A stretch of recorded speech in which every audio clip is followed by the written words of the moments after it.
নমস্কাৰ আপোনালোক সকলোকে পুনৰবাৰ আপোন নিউজৰ অন্য এটা ভিডিঅ'লৈ স্বাগতম জনাইছোঁ। যিসকলোকে লোন ল'ম বুলি ভাবিছে তেওঁলোকৰ কাৰণে এটা বিৰাটেই ভাল খবৰ ঘোষণা কৰিছে। এটা বিৰাট ভাল খবৰ ওলাই পৰিছে ৰিজাৰ্ভ বেংকৰ ফালৰ পৰা যিসকলোকে লোন ল'ম বুলি ভাবিছে। এই ২৬ চনত আপোনালোকক যদি এটা লোনৰ প্ৰয়োজন হৈছে আজিৰ এই ভিডিঅ'টো আপোনালোকে সম্পূৰ্ণকৈ চাওক। আপোনালোকৰ কাৰণে ওলাই পৰা ভাল খবৰটো কি সেই সম্পৰ্কে আজিৰ এই ভিডিঅ'টো মই আপোনালোকক জনাম। তো মই শ্ৰীপাঞ্জ গগৈ আপোনালোকে চাই আছে আপোন নিউজ আহক আৰম্ভ কৰোঁ আজিৰ ভিডিঅ'। এতিয়া আমি যেতিয়া নেকি ঋণ ল'বলৈ যাওঁতে প্ৰথমে আমাৰ কি চাই বাৰু আপোনালোকৰ কিবা আইডিয়া আছেনে? ঋণ এটা আমি যেতিয়াই ল'বলৈ যাওঁ তেতিয়া যিটো প্ৰতিষ্ঠানে আমাক ঋণ দিব প্ৰতিষ্ঠানটোৱে প্ৰথমে চাব ক্ৰেডিট স্ক'ৰ, যে আমাৰ ক্ৰেডিট ৰিপৰ্টছ কেনেকুৱা, চিভিল স্ক'ৰ কেনেকুৱা। যদি চিভিল স্ক'ৰ ভাল থাকে তেতিয়া আমাক লোন দিব আৰু যদি চিভিল স্ক'ৰ ভাল নাথাকে তেতিয়া আমাক লোন নিদিয়ে। সে চিম্পল। গতিকে চিভিল স্ক'ৰ বিৰাটেই প্ৰয়োজনীয় এতিয়া বৰ্তমান সময়ত, আৰু চিভিল স্ক'ৰৰ ওপৰতেই ৰিজাৰ্ভ বেংকে কিছু নতুনকৈ নিয়ম ঘোষণা কৰিছে বা লোন যদি আপুনি ল'ম বুলি ভাবিছে তেন্তে আপোনালোকৰ কাৰণে সেই নিয়মকেইটা বিৰাটেই ভাল নিয়ম। তো ভিডিঅ'টো প্ৰথমৰ পৰা শেষলৈকে চাই থাকিব। এতিয়াৰে পৰা প্ৰত্যেকটো কোম্পানীয়ে প্ৰত্যেকটো বেংকে ক্ৰেডিট ব্যুৰো আপডেট কৰিব লাগিব সময়মতে ৰিপৰ্ট আগবঢ়াব লাগিব RBIক।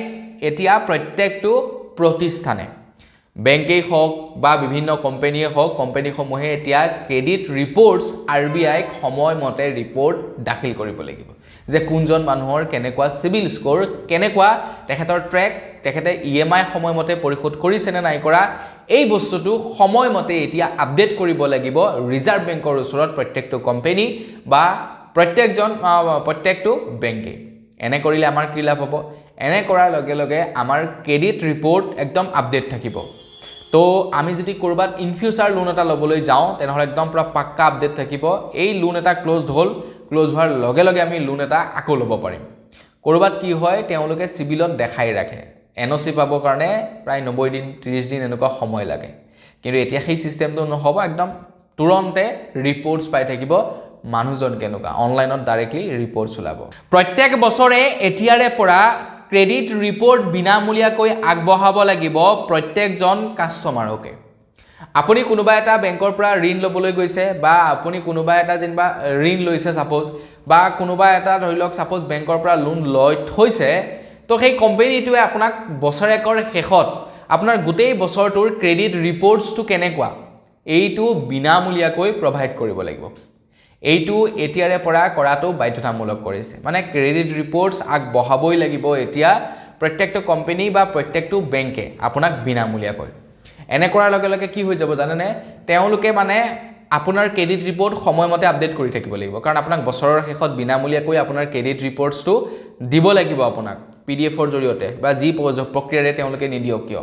তো তাৰ কাৰণে তেওঁলোকে অনলাইনত আপডেট কৰি থাকিব লাগিব। গতিকে আপুনি লোন লোৱাৰ ক্ষেত্ৰত এতিয়া সমস্যাত নপৰে আৰু এতিয়া আপোনালোকে একদম সহজতে চিভিল যদি ভাল ৰাখে একদম তুৰন্তে লোন লাভ কৰিব। তাৰ পাছতে আকৌ ৰিজাৰ্ভ বেংকে ঘোষণা কৰিছে যে এতিয়াৰে পৰা যিসকলোকে নেকি সঘনাই লোন ল'বৰ কাৰণে ক্ৰেডিট স্ক'ৰ চেক কৰি থাকে তেওঁলোকৰ ক্ৰেডিট স্ক'ৰ ডাউন হ'ব বুলি জনাইছে। যিসকলৰ ক্ৰেডিট স্ক'ৰ ভাল থাকিব তেওঁলোকেহে এতিয়া উচ্চ ঋণ লাভ কৰিব। কিছুমান কোম্পানী বা কিছুমান বেংকে কি কৰে, আপোনাৰ ক্ৰেডিট স্ক'ৰ যেনিবা ভাল নহয়, আপোনাক ক'লে আপুনি NOC এখন ওলাই আনক, আপোনাক ধুনীয়াকৈ লোন এটা দি দিম। তো আপুনি যেনিবা ক'ৰবাৰ পৰা NOC এখন উলিয়াই আনিলে, তো তেওঁলোকে এপ্ৰুভ কৰি লোনটো দি দিলে। তো এই চিষ্টেম নহ'ব। মুঠতে অনলাইনত পূৰা প্ৰপাৰ আপডেট থাকিব লাগিব, আপোনাৰ প্ৰপাৰ মানে আপডেট থাকিব লাগিব চিভিল স্ক'ৰ, তেতিয়াহে আপোনালোকে লোন লাভ কৰিব, আদাৰৱাইজ আপোনালোকে লোন লাভ নকৰিব।